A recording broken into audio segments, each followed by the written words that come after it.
Jadi teman-teman semua, saya terkena fatty liver disease atau biasa disebut perlemakan hati ya teman-teman. Dan buat teman-teman yang ingin tahu apa sih penyebabnya, terus bagaimana proses penyembuhannya, lalu apa kata dokter, itu sih yang penting ya. Dan ada nggak sih obatnya? Yuk kita bahas sekarang. Selamat datang teman-teman semua di channel Dengan ID dengan saya Angga Pratama. Semoga teman-teman semua sehat selalu ya.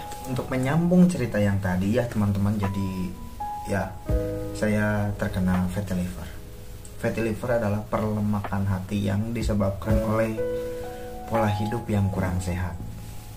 Kurang sehatnya seperti apa? Oke, kata dokter ya, ini bukan kata saya, kata dokter. Pertama, dikarenakan pola hidup yang kurang baik. Kurang baiknya diantaranya adalah saya mungkin jarang bergerak. Yang kedua, tidurnya tidak baik. Yang ketiga, kurang olahraga, ya kan? Ya, menyambung dari poin yang pertama tadi, kurang bergerak. Karena saya sekarang memang tidak ada kegiatan lain selain ini, YouTube dan pekerjaan freelance lainnya ya teman-teman. Lalu yang selanjutnya adalah pola makan yang kurang baik. Jadi fatty liver itu disebabkan oleh makanan-makanan yang kita makan itu kebanyakannya berminyak dan berlemak. Contoh, gorengan. Ya kan enak ya tiap pagi gorengan. Terus susu yang bukan low fat. Ya, teman-teman, jadi aku tuh sangat suka sekali susu ya. Kadang-kadang saya sengaja beli susu yang literan, dan itu juga habis dalam jangka waktu 1 atau 2 hari doang. Dan itu hampir tiap hari loh. Nah, karena saya waktu itu merasa sehat dan tidak merasakan ada yang janggal, saya merasa bahwa saya baik-baik saja. Lalu bagaimana saya mengetahui bahwa saya itu terkena fatty liver? Oke, jadi awalnya waktu itu saya diharuskan untuk melakukan medical check up. Ketika saya melakukan medical check up dan di ronsen dan diambil darah, ternyata hasil dari pengambilan darahnya itu kan ada beberapa ya, ada hematologi untuk mengetahui apakah kita ada kelainan darah. Yang kedua itu SGPT, yaitu adalah mengetahui bagaimana fungsi hati kita, apakah normal atau tinggi atau rendah. Lalu yang ketiga asam urat. Nah, jadi waktu itu saya ketiganya gagal. Maksudnya gagal adalah ketiganya tidak berada di nilai yang normal. Setelah saya berobat selama kurang lebih beberapa minggu sampai 1 bulan, ternyata asam urat dan tes darah saya, yaitu anemia saya itu sudah kembali normal. Tapi SGPT-nya ini tidak kunjung normal, malah semakin meningkat. Nah, kadar SGPT yang saya tahu itu sekitar kurang lebih 40 sampai 60 lah kisaran, itu normalnya ya. Nah, saya berada di angka 80. Tes yang pertama itu 82, sempat turun 80. Lalu kok aneh, kenapa SGPT saya tidak turun padahal saya sudah mengkonsumsi obat peningkat fungsi hati, yang dimana ketika fungsi hati meningkat itu menjadi lebih baik, harusnya SGPT, seharusnya hasil SGPT-nya itu turun bukan naik. Oke lah, ternyata dari klinik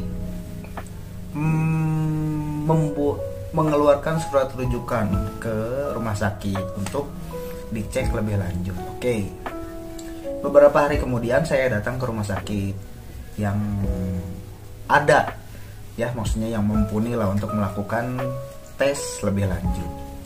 Oke, saya ketemu dokter, lalu dokter, ini harus dicek dulu ya.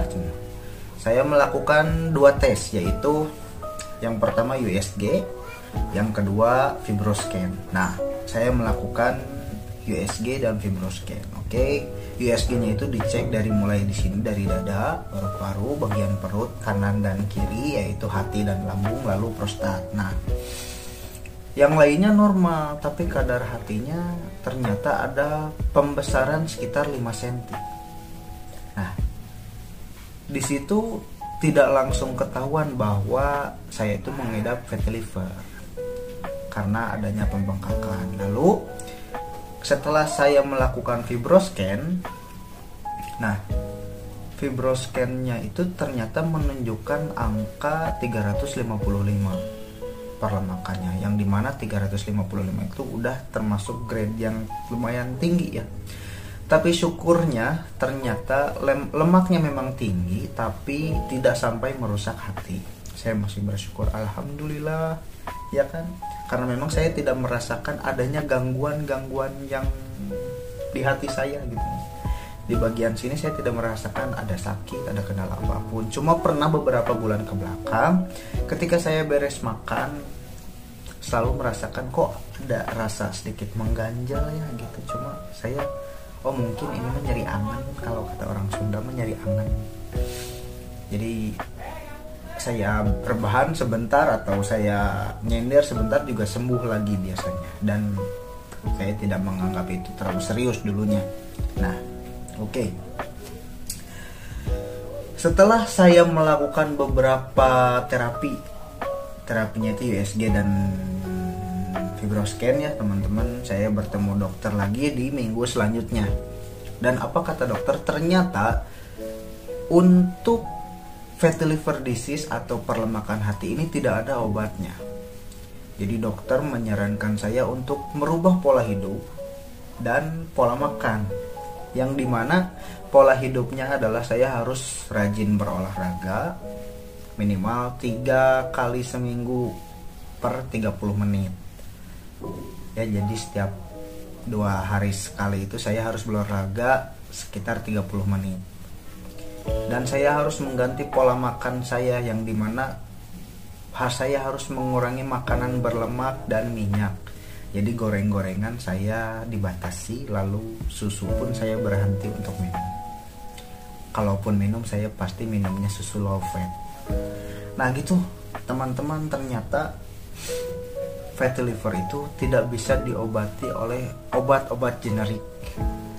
Jadi dengan kata lain bahwa fatty liver atau perlemakan hati itu tergantung kita. Memang fatty liver atau perlemakan hati itu tidak bisa sembuh 100%, tapi bisa dicegah kerusakannya agar tidak menjadi lebih parah. Itu sih kata dokter ya, bukan kata saya.